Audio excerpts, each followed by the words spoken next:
everybody, and welcome to another edition of Brown's Latest. I'm Dave Grendzynski, but a lot of people call me Grizzer. You can too, and this is where we get you caught up on some of the latest news and tidbits that are tied to our favorite team in the NFL, the Cleveland Browns. As you can see, we're still with the Shadors here. The doors are here. We'll be back in the Browns Latest studio, though. Over the weekend. Thank you to everyone who has liked our previous episodes, who has subscribed to the channel. We have never been closer to 12,000 subscribers. And when we get to 12,000, like we always do, we will change the fit for just one show. And this time we're going with the 12 jersey for 12,000 subscribers. Thank you to everyone who has subscribed already. And those of you who get your comments down there in the viewer comments section, can't do this show without you. Now, coming up on today's show, an NFL insider shares some insight on Kevin Stefanski's future. Shedeur Sanders may have some trouble finding his favorite target on Sunday against the Bills. History, though, is on our side as we head into this matchup with Buffalo. And in the viewer comments, what Myles Garrett should have done. I wonder what that could mean. We'll find out when we get down there in the viewer comments section. But first things first, remember earlier this season when NFL insider Albert Breer said that he felt everything he was hearing that Jimmy Haslam, the Browns owner, would lean towards keeping Kevin Stefanski and general manager Andrew Berry? Well, the tide has turned. Take a look at this because Albert Breer is singing a different tune now. He's saying that he thinks there will be some hard conversations over the next few weeks. He says most folks that he talks to don't believe Haslam has a decision yet on what he'll do, meaning what he will do with Kevin Stefanski. Word is that bad loss to the Titans and the way the Browns looked as if they quit in that game against Chicago last week is really what kind of started really turning the tide on Stefanski and his future. This team is not buying what he is selling right now. And so according to Albert Breer, what he said earlier this season, you can forget about that because it all seems to be changed. There's no way Stefanski survives this. There's no way.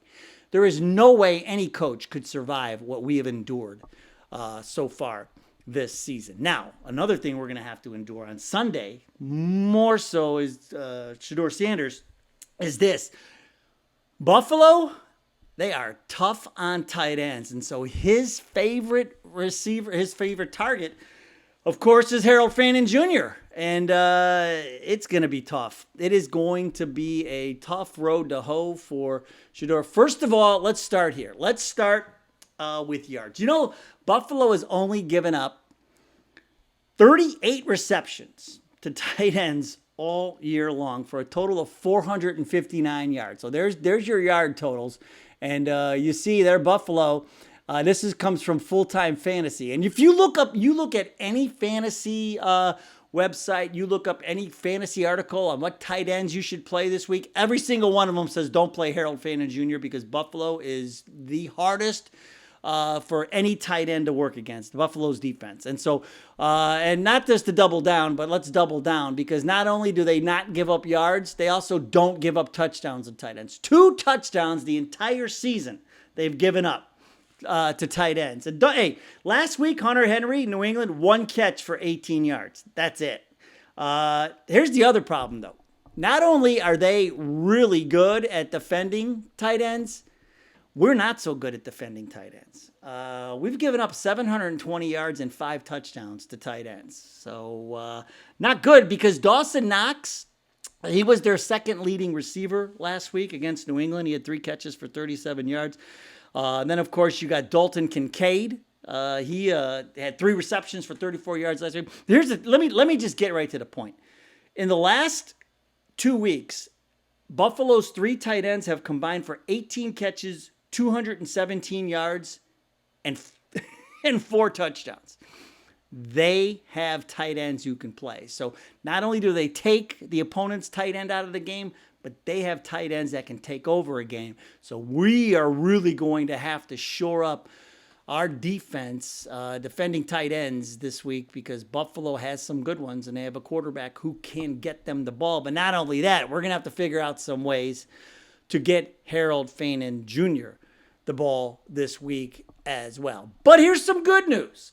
History is on our side as we head into this game against Buffalo, the home of the Wings, the Anchor Bar. Been to the Anchor Bar, took the boys, went to the Anchor Bar.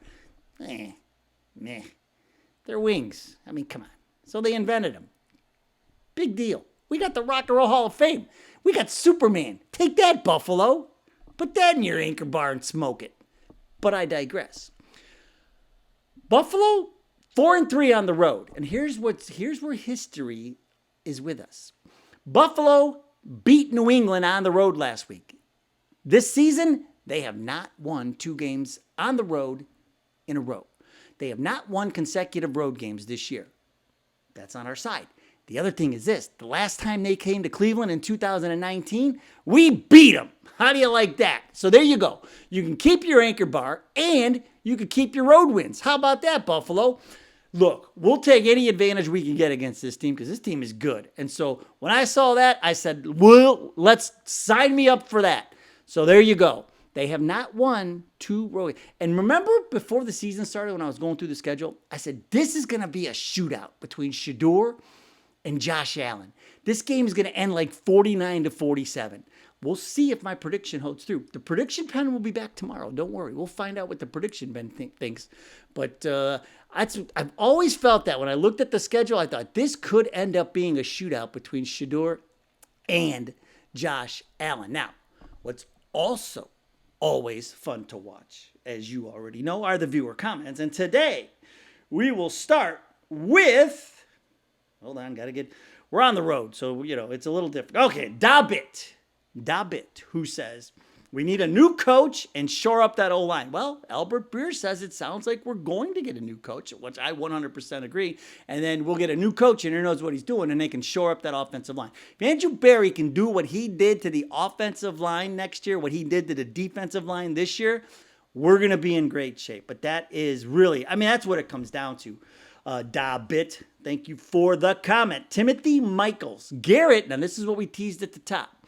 He says, Garrett should have gone to a competitive team. Well, Myles Garrett had his chance, and I think that he did not leave the Browns any leverage when he went out and told everybody he wanted to be traded. But I'm glad the Browns worked it out. They gave him a bag. He stayed here, and now he's going to set the sack record and retire as a Cleveland Brown, and then he'll be enshrined down in Canton, down I-77, not too far from Cleveland.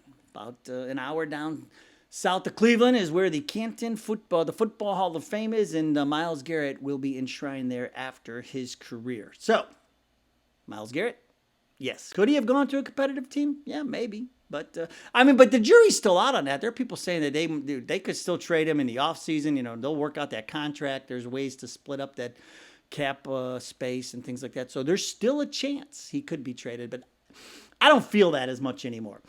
Scott Coaster, 6668, says, bad rushing defense? It still won't matter. Browns will find a way to blow it. Remember we talked about how bad Buffalo's run defense has been really, the entire season, and in particular the last few games. Like, look what Trayvon Henderson did to them last week. He ran all over them. So you can have some success running the ball against Buffalo. But here's the thing. It won't be the Browns who find a way to blow it. It'll be Stefanski because he comes up with some craziness every single week. And so that's who I think will blow it. If anybody's going to blow it, it won't be the whole team. It'll be Stefanski figuring out a way to blow it himself. Okay. Sweeting, 9609, says, I like Toby already. Now, remember, my son Tobin joined the show yesterday. He's a cast member at Disney and a team member at Universal. He's been in a bunch of different shows, and we were talking about execution and how similar doing shows and putting on productions are to sports, especially football, because you have so many moving parts, And so Sweeting says, I like Toby already. You should do this more often. Twist my arm, why don't you? Okay, oh, all right. Look at that. He's here. What? It's like a miracle. It's a Christmas miracle a week before Christmas. Yeah, it's like I live here. It is. It is like you live here. Boy, that's great. It's like Sweeting knew. Sweeting, like, yeah, we should do this more often. I mean, we got to give what the people want. We got to give them what they want. So I got a few more viewer comments to get through if you want to join. Now, and our video yesterday it was jacked. And we've had technical difficulties being on her, like I told you. It's not the same as being in the studio. And so we were a little glitchy. Yeah. That video. And so I want to see, he does not move like a robot. No. He does actually, he can glide. And he was a cross-country runner in high school, led it all 4 years. He can run away from you. Yeah, I think you still can. Yeah. All right. Moving on. Souls. Now, I forgot to mention yesterday that lots of the viewer comments, the handles, sometimes they're good handles. Sometimes they're more of a password. Right. Sometimes they're handle and password. This is handle and password. Souls-V8N says, "Hey, Grizz, I got a good song for you. It's an oldie but a goodie. Knock, knock, knocking on heaven's Shador." Oh, I get it. It's like the Guns N' Roses song. I'm not particularly someone who listens to Guns N' Roses. I only know like that song and one other. But there's a show that I like. Started off as a comic, and the guy who made it, his big thing is that he loves Western media, especially music. So you can find a bunch of references to songs and such. Like one of the characters references Led Zeppelin, but one character, his ability is actually known as Heaven's Door. And what it does is it rewrites and changes attributes and traits of a person. So let's say like he uses his power on you. He'd say, Heaven's Door, make sure that Grizz can talk about the Browns more proficiently and efficiently. He would open you up like a book, write in it, close it up, and then you'd be able to actually like, put on like maybe a podcast or something. I don't know. We need that book for the Browns. Yeah, absolutely. Can we have him rewrite the Browns and turn them into a playoff team and Super Bowl contender for the next 100 years? No, absolutely. You could go down the entire line, except for Shador. He doesn't seem like he needs to be altered at any point. No, what Shador needs is a new coach. That's what Shador needs. That's about it. So that's a great. Wait, even I learned stuff on the Browns podcast. That's great. Wise Word Spoken says Tobin's impressions are on point. Those are indeed wise. So he did some impressions. Yes, the audio was good, so you can hear the impressions. He did Stewie from Family Guy and some others. But I will say, Larry Ambrose said he thought your JFK sounded more like FDR. But A. Jefferson said that JFK was his favorite. Well, I personally, JFK is my favorite president. And I actually did have to do an interpretation of JFK in a musical I was in when I did Merrily We Roll Along. Merrily We Roll Along. That's right. How did you do that? That's right. Well, they did a song called Bobby, Jackie, and Jack. And it's about Jackie Kennedy, John F. Kennedy, and then Bobby. That should be JFK's brother, right?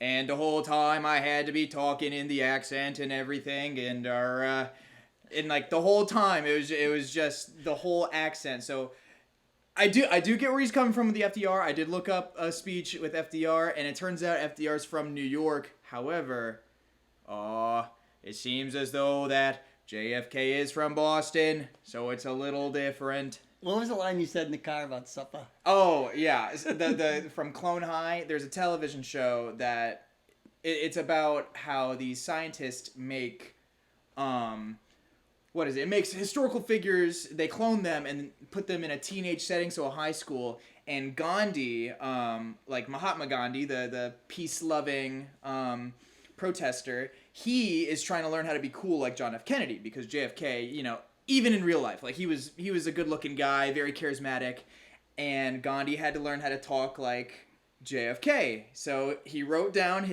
how he talks, and he said, "Fowa supper, or you're wanna party platter." There you go. See, Gandhi eventually got it. There you go. Good for Gandhi. Yeah. All right. Good for him. Now we have one more viewer comment. And I think we need you to read it. Or actually, we need Shaggy to read it. Shaggy. So. Well, I did eat a lot today.